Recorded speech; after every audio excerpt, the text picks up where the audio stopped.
Hi, I'm Nick. And I'm Roy. Why can't you ever have enough money to buy a Ferrari Maranello? Are they still rubbing baseballs with mud? This is Season 7 of Totally Useless Information with Nick and Roy. Listen, laugh, and learn. We scoured the internet and other sources to gather useless information just for you. We will answer your questions today in our mailbag segment. And that news headline from news from around the world: officer stops car after a woman was twerking. Totally useless information. It's everything you never needed to know. Welcome once again, and we have a brand new topic, customs and traditions, except this time we produced an intro.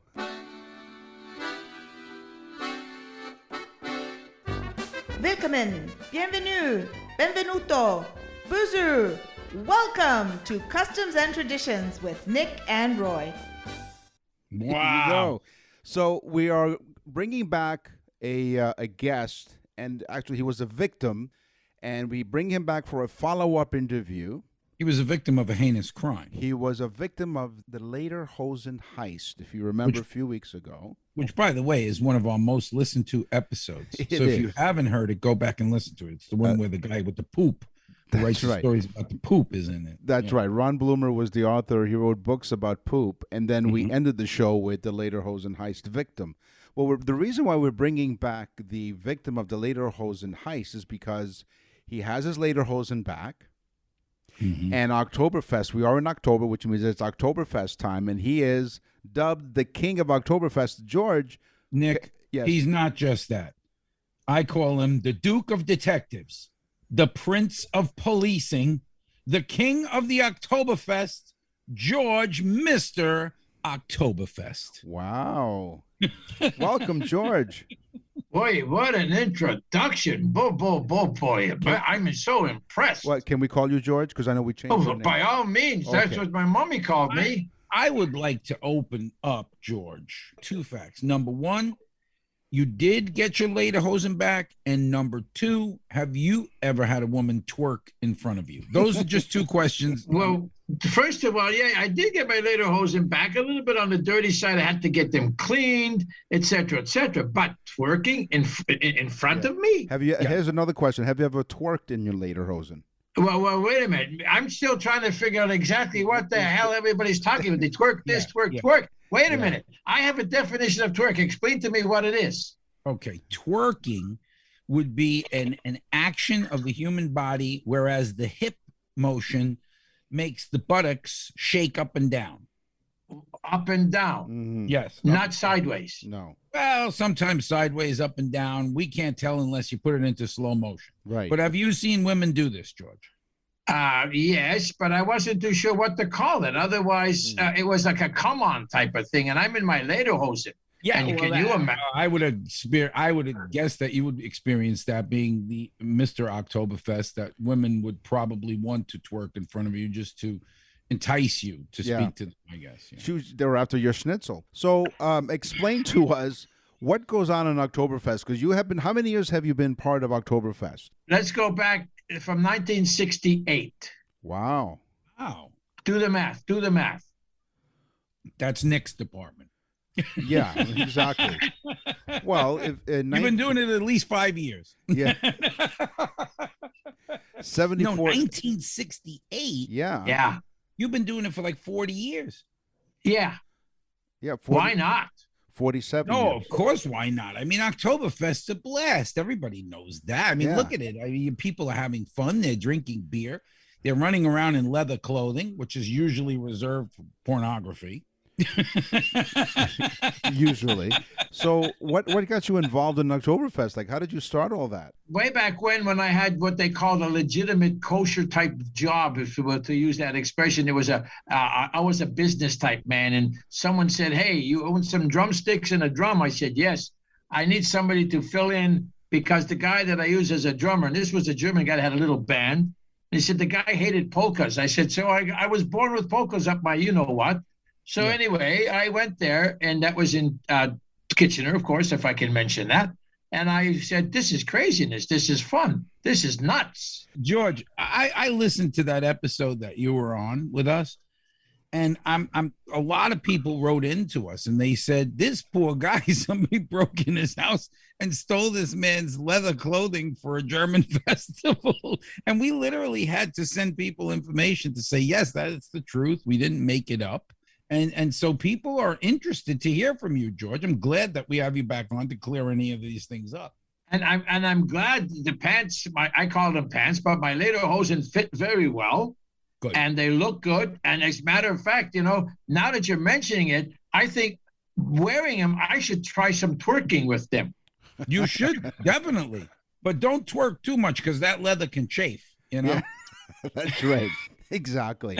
Might want to you start a fire or something. So for those of you who don't know the story, so basically someone broke into allegedly George's house, and they stole a bunch of things, including his lederhosen. Now, being Mr. Oktoberfest, you need the lederhosen. So what is the significance of the lederhosen as part of a costume that you have? What is the significance of a lederhosen? Oh, well, first of all, they're made out of leather. And they started way back when to have a pair of lederhosen meant you could wear those forever. You didn't have to buy every year or something because they last forever.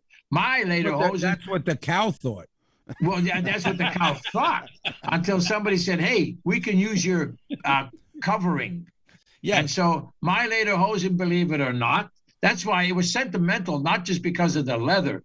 I bought them, believe it or not. They came from Germany in 1975. Wow. So you bought these late. You have these are now like an heirloom for you. Yes. Do you leave the fly open to get the heirloom? No, because so you're familiar with the little flip flap. Yes. Let me tell you, I had a pair of lederhosen as a kid, George. I don't know if you remember me telling you that. My grandmother was from Bavaria, and she bought me a pair of lederhosen. So from the age of I don't remember, but from maybe 5 to 8, I was able to wear these lederhosen, and so we would go to the Oktoberfests or some German festivals, the Schwaben festivals, and I would dress in lederhosen, So did you ever have to? If I may ask you a question, then did you when you had to go to the bathroom to go have a wee? Did you drop the flap? Well, I was 5, so most of the time I just peed my pants. So, do we have pictures of you in lederhosen? I'm still doing it sometimes, George. Yeah. Now, Yeah, whether you're 5 or 65, it's the same result. So, but now I get paid for the videos. That's right. There's a whole fetish. So, do you have pictures of this? Do you have evidence of this in pictures? What of you? Me? Yes. You'd have to pay a monthly fee for that site, Nick. Again? George, so you got them back. Yes. The guy brings them back to you. You have them clean. Do you have them in a safer spot now? Not to give away where they are in your household. You don't want to do that. Right. But No. If somebody wanted to break into my house, go looking for my lederhosen, they would have a problem because I have cameras everywhere now. So you did Yeah. put together some sort of alarm type system now. So that you will be aware if somebody comes in to try to get them. And I have a dog. Oh, so now you even got a dog. Is it a German Shepherd, I hope? A German Shepherd? No, an English bulldog. Dachshund? Oh, an English bulldog. So you're mocking the English. Right. There you go. Yeah, and so are we on Totally Useless Information with Nick and Roy. Nick, his English dog has a cigar in his mouth, and he says, never, never, never. Exactly. We'll have to train him for that. So you call him Churchill, the dog? No. Are you ready for this? Yes. Sir Lewis Hamilton. Oh, very dignified. Wow. Does he wear a powdered wig? Powdered wig? No. So you have a 24-hour surveillance on closed-circuit television. So this is not available anywhere. This is only on closed-circuit, 24-hour surveillance of your lederhosen. We'll call it the lederhosen cam. Can we call it the lederhosen cam? Oh, that would be fantastic. And I think I'm going to give you a good idea, George. Maybe people can write in and boost this up. But I think George should start a website called Guard My Lederhosen, where people can come onto your website and just watch what's going on in your house. You got to be very careful how you walk around, George. That's right. but they're going to see the bulldog there and Sir Lancelot, and Lancelot. Yeah, and that'll also have a monthly fee attached to it. Oh, well, it would have to, because Roy wants a monthly fee just to show his old lederhosen when he was a little guy. Yeah, I'd watch that. If I put that lederhosen on, first off, I probably couldn't get it past my calf. he could wear it as a wristband. Yeah, exactly. I love Hey, it. mine had the little coin pocket on the suspenders with the Edelweiss made out of ivory. Ooh. Oh yeah, this was some big deal Bavarian lederhosen. It was. And I had the green socks with the black shoes to do the dance. Well, you know what? If I may interject, I would love to see somehow Roy doing the little shoe pluckers, slappy, bangy stuff. Okay, well, I will tell you this, George. So it's a challenge, and I was challenged to wear my underwear outside in Florida. Mm-hmm. If you go on the website, folks, I'm in my underwear in Florida, and I believe manmade.com. Manmadebrand.com, and it's nickandroy.com is our website, nickandroy.com. And Berto's putting me on his website as well, and I think I've gone viral. Yeah. So I will do the lederhosen thing. If I can't find the lederhosen, I'll probably have to wear some of my latex clothing there. Yes, another for $19.95 a month. So, now I don't know if you know this, George, but because I wanted to be prepared, because I to be honest with you, I get a little intimidated when I interview you because you are of such high regard. Nick loves to be prepared. That's why he always carries condoms. But go ahead. That's right. Yeah, and they're made out of leather. Go figure. The first he bought his in 1972. That's right. It was imported. So anyway, yeah, that's right. Condoms made out of cow skin. It was imported and exported, imported and exported. But go ahead. Boy, you're milking it for all you can. Apparently, the first Oktoberfest was held to honor the marriage of Prince Ludwig and Therese of Saxe-Hildburghausen. That's how prepared he is. That's George. right. In 1810. So it was a wedding party. And that wedding party eventually ended with a horse party. They all went horseback riding. Now, did you know this, George? Yes, bits and pieces, because after all, I have to find out where it all started. That's true. That's right. Now, Albert Einstein, he was a smart guy. He once worked there as an electrician in 1896, and he even helped out to set up one of the tents, because there are many tents in this Oktoberfest party, of course.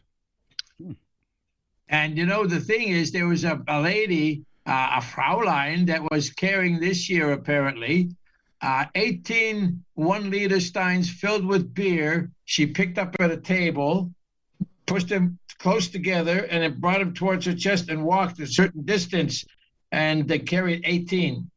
Could you think you could do that? Was she a buxom woman? Was she? Oh yeah, it helped to be able to rest the stein someplace. Yeah. Well, I was going to say maybe she could have held, 7 in one arm, 7 in the other, and then No, she has to push them together. or in the cleavage. She could put a whole keg in there. No, that was a behind. Oh, I'm sorry. Yes. Exactly. So now, do you wear a hat or anything? What else is part of your costume with the lederhosen? Well, the socks and then the lederhosen. See, I have the long lederhosen, the Bundhosen, that come down to the knees. Okay. I also have the shorts like Roy would have worn as a kid. Right. The little ones with the the flip flop. Yeah, I do have the flip flop. That's my door. I call that the pee-pee door. The pee-pee door, yeah. Yes, and then of course, I decided this year we're going to wear different type shirts instead of traditional blue and white diamond-shaped Bavarian-style shirts. We're going with golf shirts that are right off the wall, just to be different. That would be different. Now, the reason why I ask about hats is because in part of my research, the fine research that I did to be prepared for your show, as you're listening to Totally Useless Information with Nick and Roy. And I know the hat, Nick. It's the felt hat. That's right, and it felt good. The more apparently the type of hat that you wore, right? It was determined how wealthy you were. So the more tufts of goat that you had on your hat, the wealthier you were considered to be. So they use these tufts of goat way back Which when. is pretty much goat poop. Well, No. That's right. So you might be rich, but the poor goat, because he has no tufts. Yeah, yet. exactly. Exactly. So, Nick, again, yeah. the hats were usually made out of almost like a green felt, and they had the brims would have had, I guess, the goat hair or whatever the hell it was. Yeah. And then again, the Edelweiss plays in because you'd have a sprick of that Edelweiss, which is a flower that you can only get way up where nothing else grows. The Edelweiss grows in the Alps, and they You know something, gentlemen, I am so impressed with the fact that Roy is not only filled with useless information, he seems to come out with useful information. That's I am right. so impressed. And you know what? First of all, we apologize. And number two, we have a sound for that. Whenever there's useful information, we sorry, play that. Yeah. It's a little dusty. I haven't used it in a while, so I had the dust. George brings it out of me, I think, Nick. Yeah, he does. I'll does. tell you the truth. I think it's just that countryman type thing, you know? So what other instruments do you have in your ensemble? Because you're a drummer, so what other instruments? Well, I usually work as a quartet with trumpet, saxophone, flute, and keyboard / accordion and drums, which means 3 musicians and a drummer. Wow. So me and George have a lot in common. We both have the German thing going. We're both musicians and performers. Mm-hmm. And we both like to, on the weekends, dress up in furry costumes looking for women. Is that true, George? Wait a minute. Wait. I have to think about that. I definitely have to think about that. But, you know, when I go to do Oktoberfest, I wear my outfit. It doesn't matter where I am. That's I wouldn't have it any other way. So you don't go into a dressing room? You should definitely not go nude. So wait a minute. So you go dressed in your lederhosen? You don't go into a dressing room and No. Of course You not. go. You don't wear lederhosen and go hide. No, come on, Nick. Oh, well, I don't know. I don't have the German background like you two guys do. Now, Nick, you have the opportunity to go there. I am not in Canada. You are. So you could go to Oktoberfest, which I would hope that there's a possibility that you may be able to go this year with a recording device and get a little bit of the whole thing that's going on. Well, you know, because it is totally useless information, then I would have to get from Nick some useful information, such as sizing, height, weight, waist length, and all that usual stuff. And I will see how I could make an arrangement to see that Nick ends up getting a nice pair of lederhosen that he will have to wear during the month to the end of October, no matter where he is and whatever day it is. Right. See, this is George is really, he's the man. Yeah, I have to say he's the king. He's the king of Oktoberfest. There's no doubt. Yeah, even though like England has a new king, Canada has a new king, George has always been the king of Oktoberfest. I was going to say the king of England. He's like new, so he hasn't proven himself. George since '68. Yeah. I mean, come on. George is like. So George, I do have a sample of you playing at Oktoberfest. Around and ferment fully packed, it was hanging on the rack. Someone snuck in through the back. They ripped off the kishka. Who stole the kishka? Who stole the kishka? Who stole the kishka from the butcher shop? Hey, who stole the kishka? Who stole the kishka? Who stole the kishka? Someone call a cop. 1, 2, 3, super! There you go. Now, there's Who stole the lederhosen this year? That's right. Well, we're going to change it to Who Stole the Lederhosen. Right now we have. Who stole the lederhosen? Who stole the lederhosen? So if you are in the Toronto area and in Kitchener, go to, what is your website, George? My website, georgekash.net. georgekash.net. That's GeorgeKash, georgekash.net.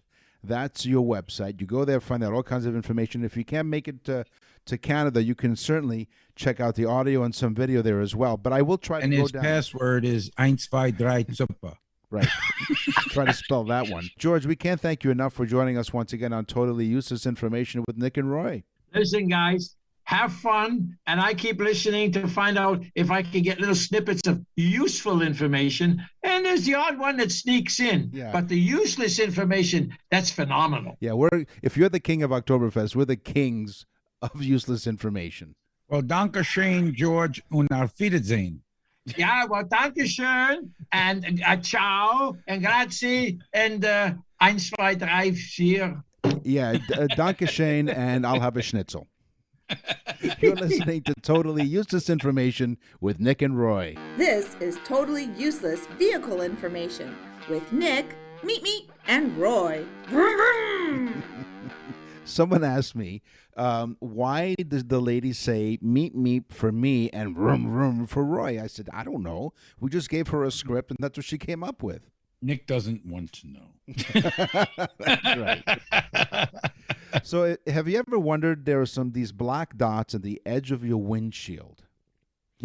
If you look really carefully on your windshield, now if you're driving right now, just be careful. Keep your eyes on the road, but also if you want to take a peek at the edge of your windshield, there are these black dots. It's baked in ceramic band to help shield your eyes from the sun and also to cover the glue marks on the windshield's stronger bond. Yeah, I was going to say they put like this black goopy tar looking stuff in there. Yeah. So that's the purpose of it. Now, George, can I call you George? Can I call you? You can. Yes. Sure. So, Roy, stop smoking that pot. you work in the automotive industry for a few years. Mm-hmm. So you know a little bit about this stuff. Yes, I actually know some insider stuff from General Motors from working and being in the factory, which was really cool. The factory. One day we'll talk about that. Yeah, absolutely. You won't see the engineer that slams the Nissan Rogue's door 13,920 times, or the corrosive chamber that simulates 15 years of life in 5 months, or the Rogue heat-baked for over 300 combined hours. What you will see is a vehicle that can take punch after punch and keep rolling. Nissan, #1 in new vehicle quality among mainstream brands by J.D. Power. We put it through the worst, so you get its best. For J.D. Power 2025 U.S. Initial Quality Study Award information, visit jdpower.com/awards. Awards based on 2025 model year. Newer models may be shown. So my teaser was you don't have enough money to buy a Ferrari Marinelli. How do you know? If you had enough money, you couldn't buy one. No, why not? All the money in the world would not buy you one, because no matter if you walk into a Ferrari dealership with a suitcase full of money, you have to be chosen by the Ferrari company. They pick 500 people a year out of a pool, and out of those 500 people, they only choose about 10.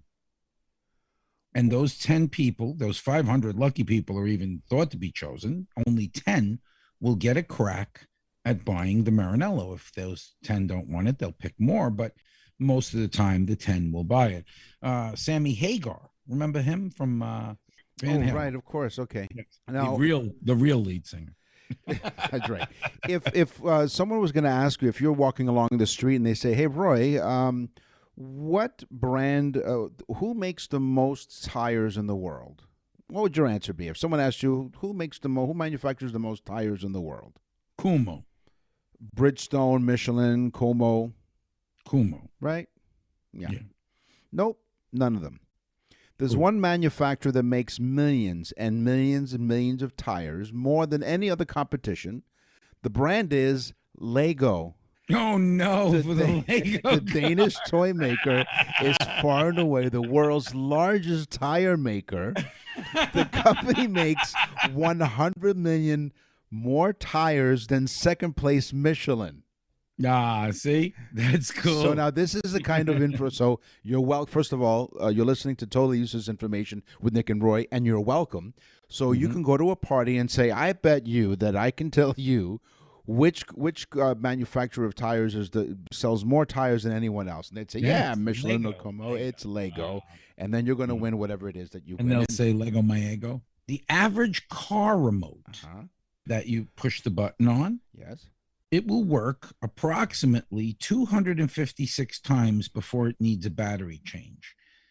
Honestly, I see this number. I saw it. It doesn't sound right, because mine last a couple of years. I probably used them once or twice a day. So I would think it would be more. That was the number that was given on the site.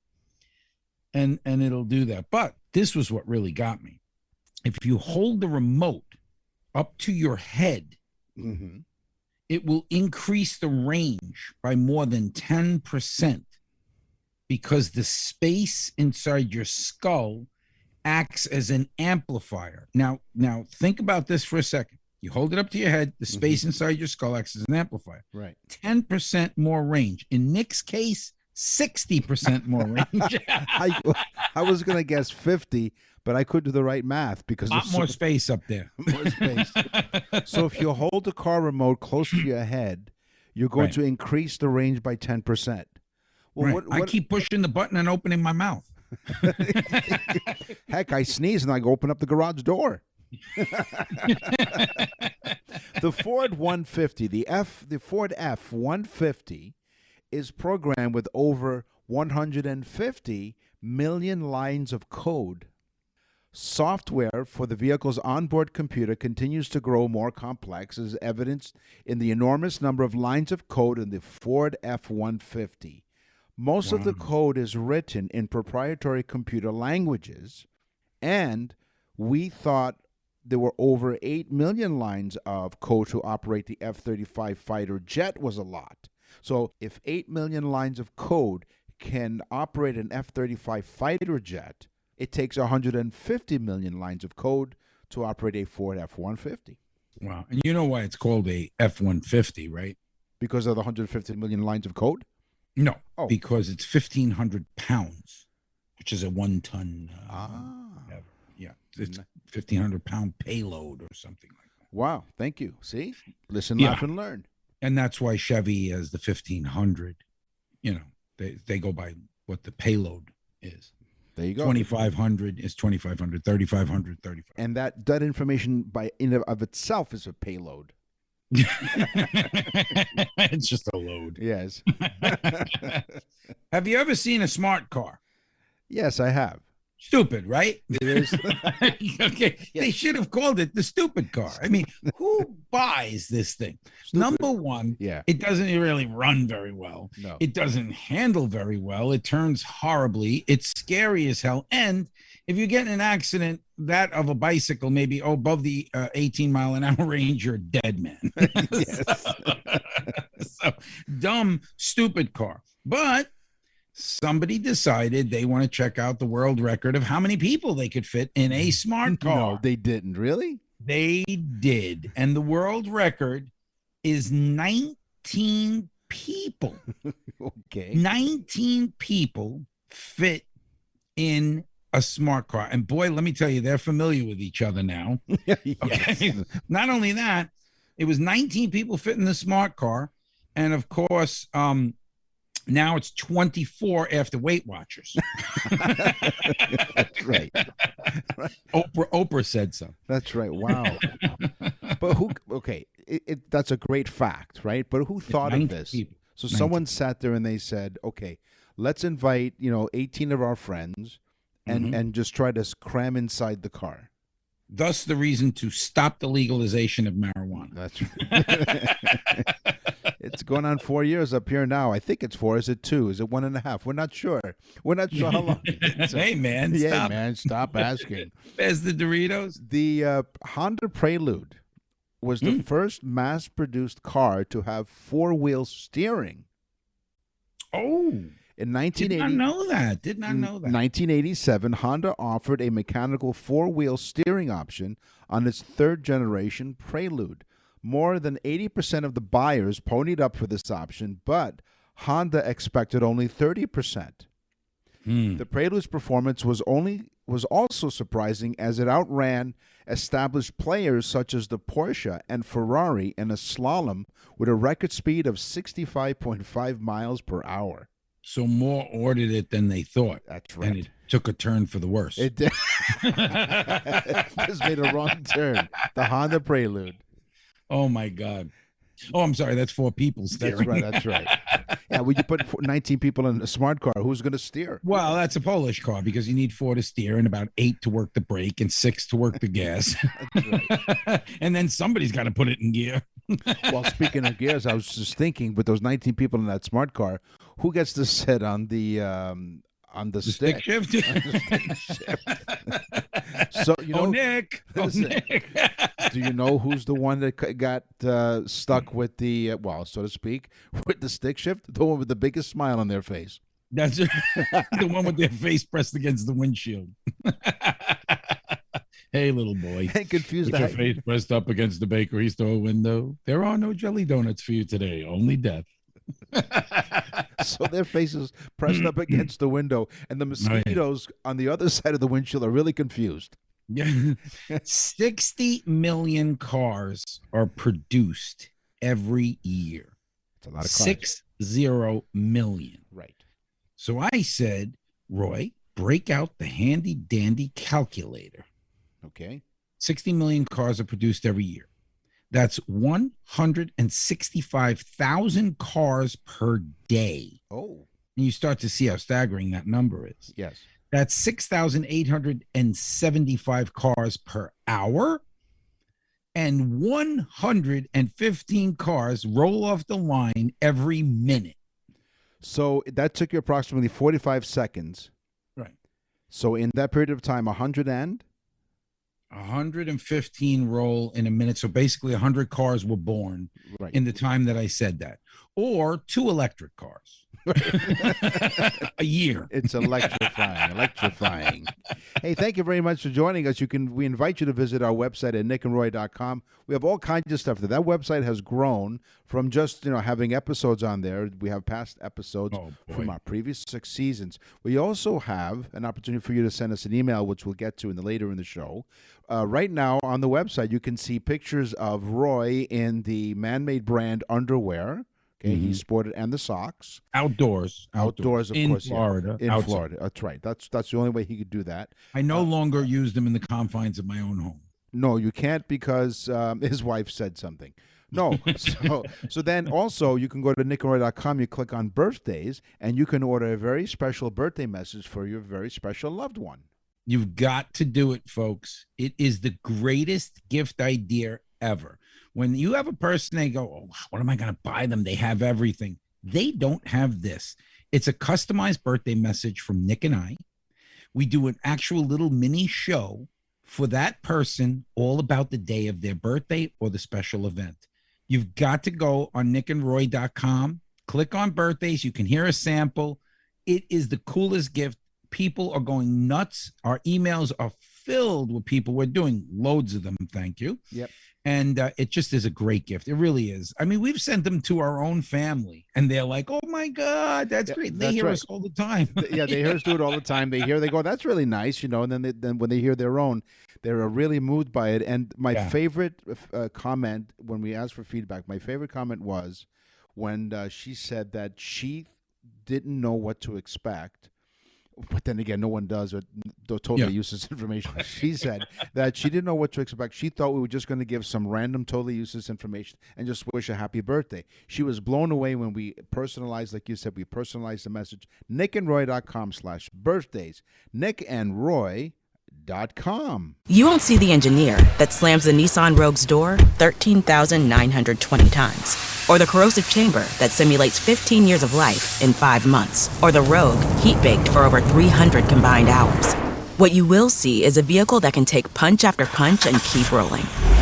Nissan, #1 in new vehicle quality among mainstream brands by J.D. Power. We put it through the worst, so you get its best. For J.D. Power 2025 U.S. Initial Quality Study Award information, visit jdpower.com/awards. Awards based on 2025 model year. Newer models may be shown.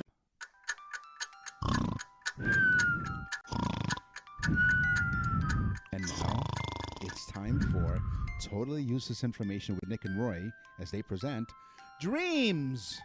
Wake up. Wake up. Dreams. What was that? I felt this morning, Nick. Just like that, I tell you. Yes. I was out cold this morning.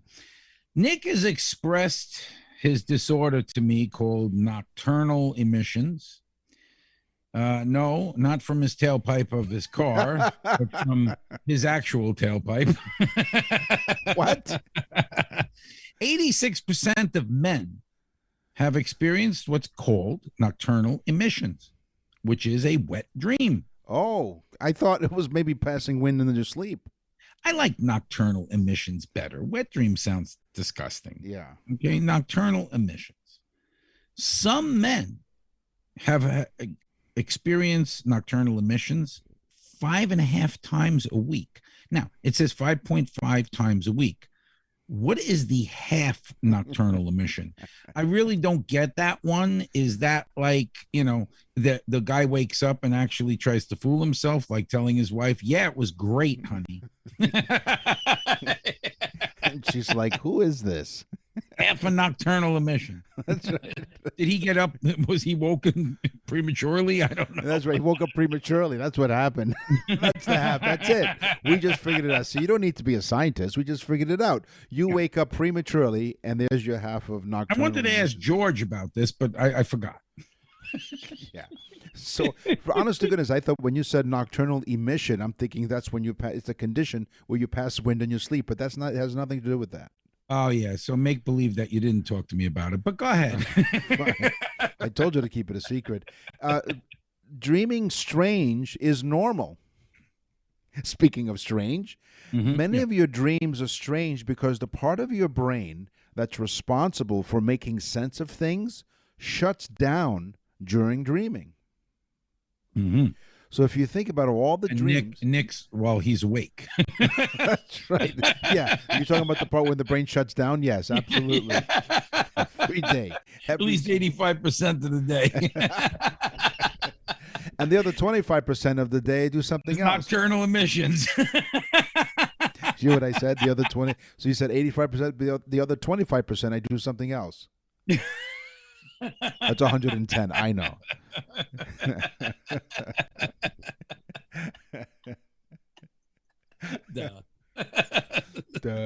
What?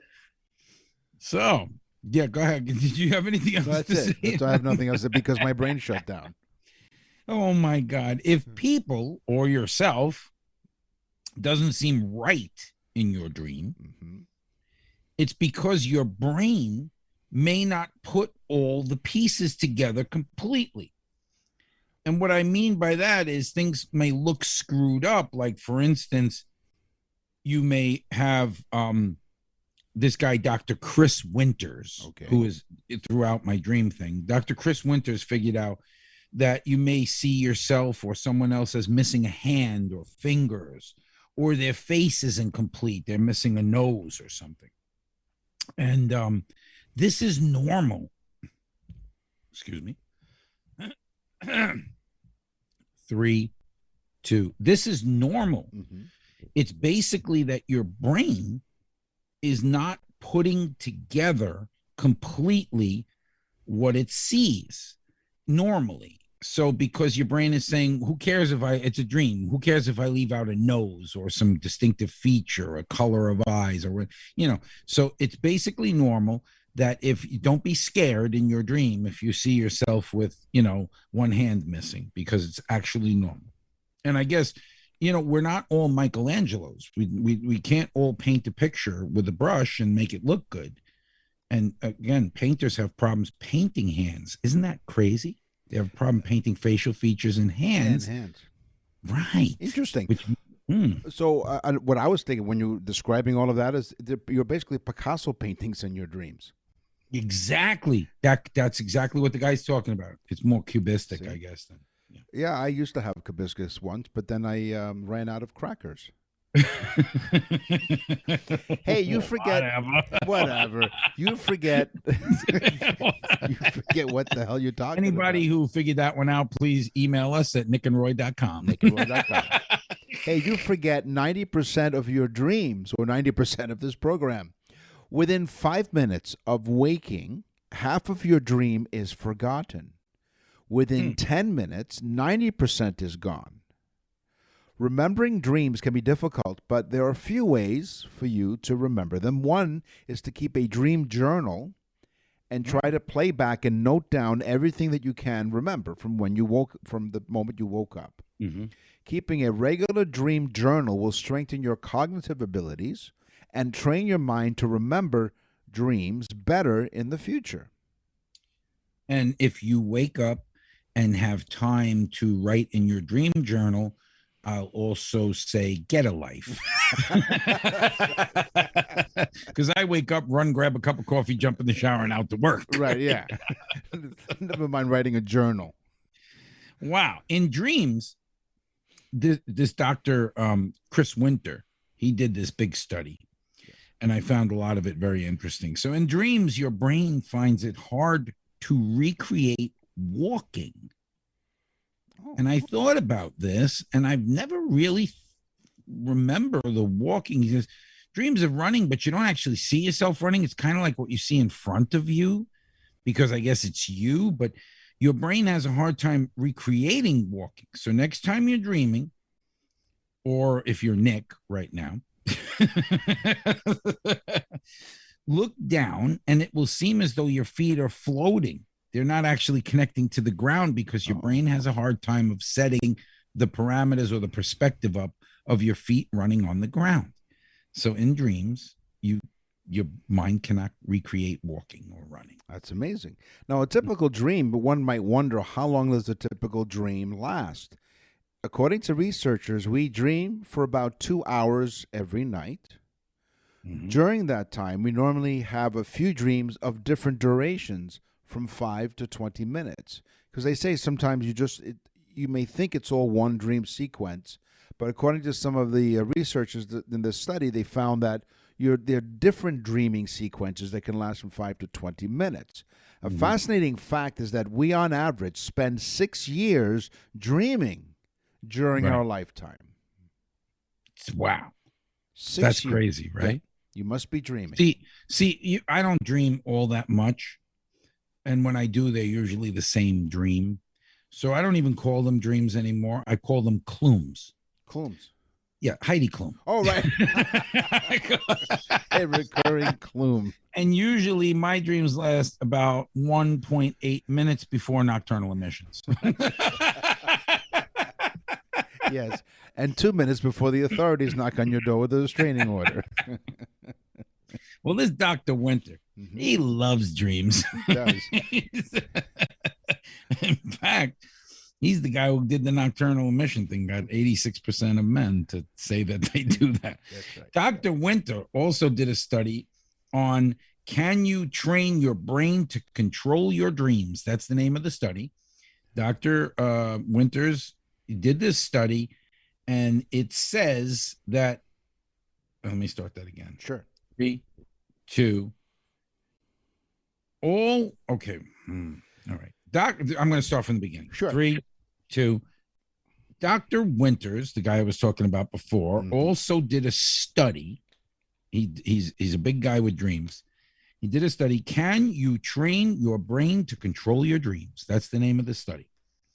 All while Dr. Winter had 2 nocturnal emissions. Not one, but 2. It seems that you can train your brain to consciously control a dream. Now, remember, a dream is in an unconscious state. So, yes, you can actually put a conscious control inside your unconscious dream. Thus, the reason why Heidi Klum and I were in the Bahamas last night. Talk about nocturnal emissions, right? Yes. Isn't she one of the judges on America's Got Talent? Actually, yes. And I actually remember sitting on the beach, and she came running up, and I said, "Oh, you didn't have to not wear that bathing suit for me." And then she actually, she gave you the X. Dream content differs among genders. In one study, participants were asked to keep dream diaries and to record as many details that they remember from their dreams, based on, I told you that before, that you try to keep a dream journal, which you made fun of, but it's okay, it doesn't matter. The findings related to the psychology of dream facts revealed that men dream more about weapons, and women had more references to clothes in their dreams than men. So the men were out fighting, and the women were fighting for clothing sales, apparently, according to this one study. Which makes sense, because we're trained that way as kids. The kids get the G.I. Joe, the girls get the doll. Right, exactly. So, I mean, come on. What was the name of that doctor that you were quoting throughout your whole segment here? Dr. Winter. Yeah. Dr. Winter, Dr. and his cousin is Donna Summer. That's right. No, I think that it sounded really familiar to me, because when I started to read it, I just fell asleep. You're listening to Totally Useless Information with Nick and Roy. I want to thank you very much. 65 country. Thank you very much to all of the 65 countries for listening to us and, basically millions now going to our website. Millions. Millions are going. nickandroy.com. It's really easy to remember, which is why. And we made it simple. If we can go on it, so can you. nickandroy.com. We are on the iHeartRadio Talk Network all across Canada, coast to coast to coast. We want to thank you for all of your support. If you want to get in touch with us, you have two ways to do so. Well, first of all, you go to nickandroy.com. That's the way to do it first. Then you can either send us an email or you can leave a voicemail message right on the website. What's the website again? nickandroy.com. What's in the mailbag? What's in the mail?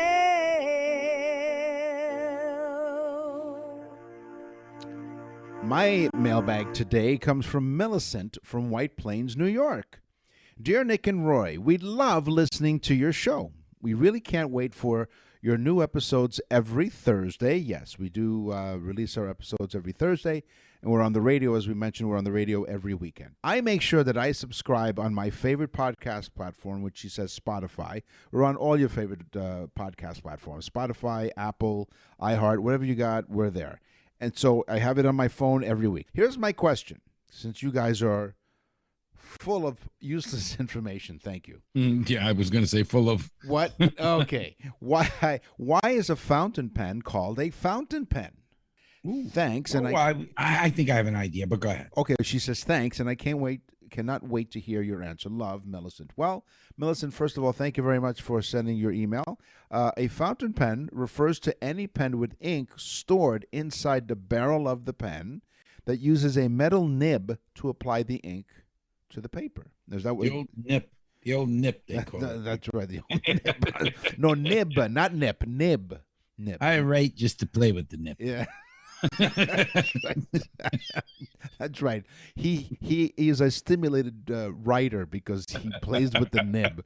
Originally, the term fountain pen was used to describe any writing instrument that stored the ink inside the body of the pen to allow continuous writing without dipping the pen in ink. If you remember, they would dip the pen in the ink in order for them to write. But these standards, even ballpoint pens, can be called fountain pens because they have this reservoir of ink. So there you go, Millicent. That is the origins of why they call it. Did you see Nick, the new king of England, Charles? Yes.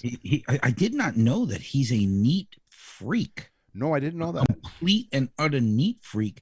He has his underwear ironed and folded, sometimes 3 and 4 times because he wants them perfect. Really? He's a nutcase, yes. And he always has a problem, apparently, with his pens. And he went to sign some decree, went to take the pen out of his lapel, and his whole shirt was full of ink.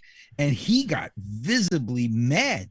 I mean, he was upset. And he said, God, this happens all the time with these God pens. He was really pissed off.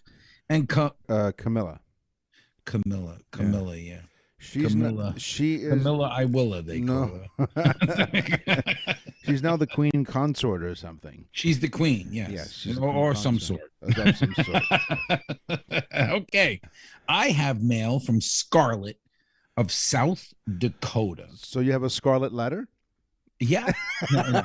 Scarlett says, yes. She says, I do not watch much TV nor listen to radio or podcasts. Oh. But there's 2 things that I do listen to. On television, I watch Jeopardy. Oh, okay.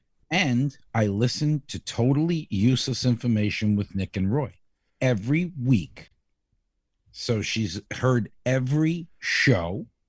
She says, thank you. I listen to you guys even more since Alex is gone. And I have listened to every single show. So apparently, since Alex Trebek passed away, Scarlett listens to us more than she does watch Jeopardy. So thanks, Alex. Oh my God, thanks, Alex. Terrible. Yeah, she says, love your show. Well, thank you. That's quite flattering. That I'm touched by that because she said, she doesn't normally listen to podcasts, and somehow someone.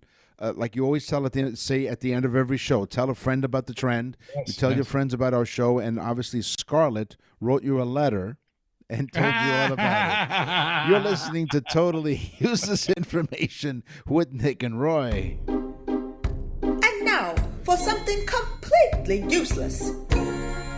South Dakota, because of Scarlet and saying love, love, love, three loves gets you some sort of mention. So Scarlet, South Dakota is the 17th largest state in the United States, but it's the 5th least populated. Really? 900,000 people. Get ready, Nick. That's 12 people per mile.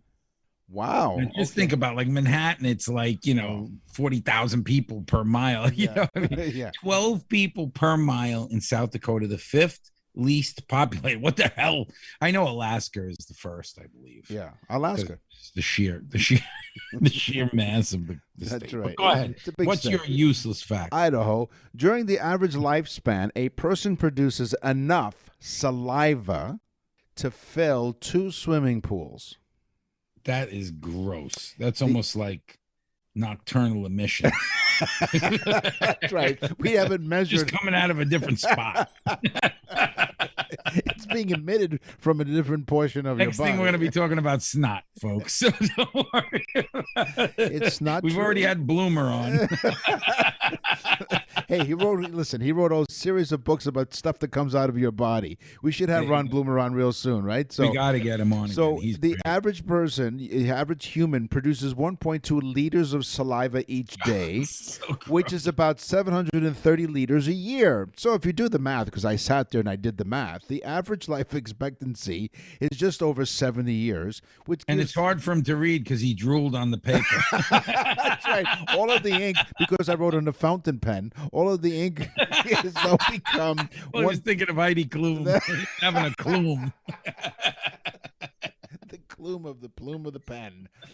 So the average life expectancy is just over 70, just for argument's sake, which gives you a maximum of 51,100 liters of saliva produced. So that is more than enough to fill not 1, but 2 swimming pools.